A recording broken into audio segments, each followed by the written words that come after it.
This is the Avata 2 FPV drone from DJI. Today I'm going to be telling you about tips and tricks for this drone for beginners. First one is protection. I use this carbon fiber back frame for the bottom so it protects it when it lands. These protectors for the sides doesn't scratch it up, which to be fair, these are really bad. I would recommend getting some better ones. I found these off Amazon. And I use a bumper guard for the gimbal and this like top piece right here.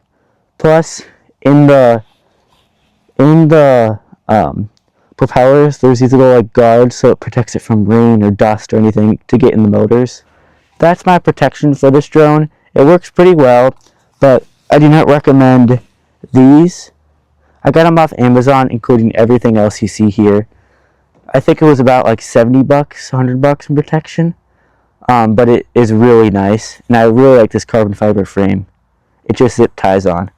But overall, the protection is really nice for beginners because if you crash, you won't as likely like break it or damage it and have to spend more money than you already have. My next tip is to get some ND filters for the camera, so it's like better for scenery and like videos and pictures, and it also protects the lens. Tip before you get this drone is to get a controller from DJI.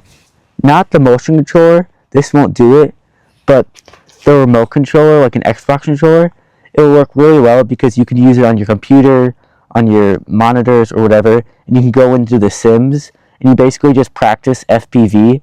It's really helpful. I never did it, but I've had experience in the past with drones, but for beginners, it's really, really helpful, especially for FPV, so you're less likely to crash, break anything, and it would have to spend more money. My next tip is recommending to get a launch pad. It's really nice. Mine is double-sided from Amazon, and basically you just put it on the grass, put your drone on there, and if like you're in sand, grass, or anything, you can put your drone on the launch pad and no dirt, dust, or grime will get in the motors and wreck anything. So that's a really good option. That one I got off Amazon. It was like 15-20 bucks, and it's pretty cheap alternative to buying like new motors or like cleaning it out and stuff like that. So it's pretty nice. Next tip is from the goggles. In the settings, like on the top, you'll see when you get yours, there's an enhanced display. It's really helpful. It kind of makes the like your image like brighter, so you can kind of see better. For example, in the fall when there's no leaves on trees, you can see a little better if you do the enhanced display. You just click a button and it basically just enhances this display. It's really nice. I use it all the time. My next tip is to get the combo for the drone from DJI. It saves you a bunch of money over time because literally you will be buying extra batteries because they don't last as long. They only last about 20-15 minutes, and it's just a really good combo, and it comes with this nice carrying case. If you want to learn more about it, you can see one of my videos, and I explain this case right here and what comes in the combo. My next tip is about the motion controller. If you already have the better remote, I still recommend using this because it starts you out in beginner mode. It's really easy to use as a beginner FPV, but once you get better at this and be in beginner mode for a while, you can advance out into the remote you just bought, or you can stick with this.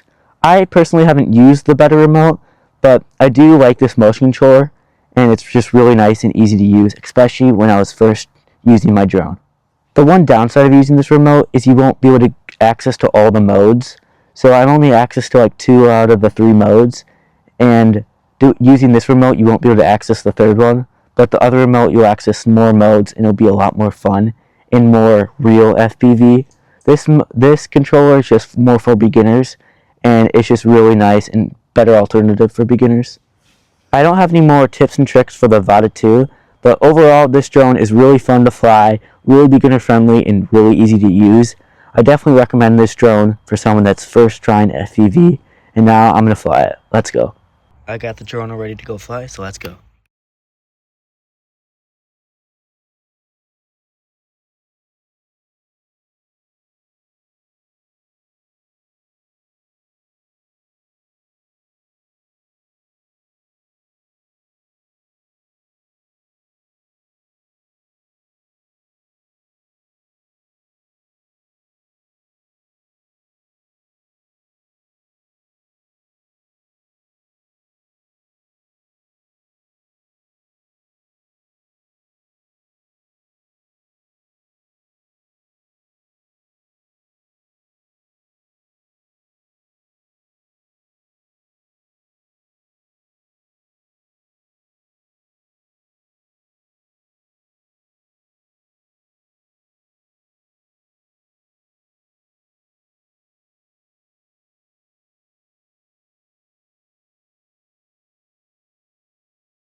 I just finished flying my drone, but I want to thank almost 100 subscribers. I really appreciate it. It helps me as an individual because I've always liked creating content on TikTok and YouTube now. But overall, thank you so much, and I'm really grateful, and it helps out the channel so much, so I would hit that subscribe button right now and like. And overall in this video, I showed you my drone, my tips and tricks, and flying it. Hopefully there's better content coming your way soon, and let me know if you want to see more drone content. See you in the next one.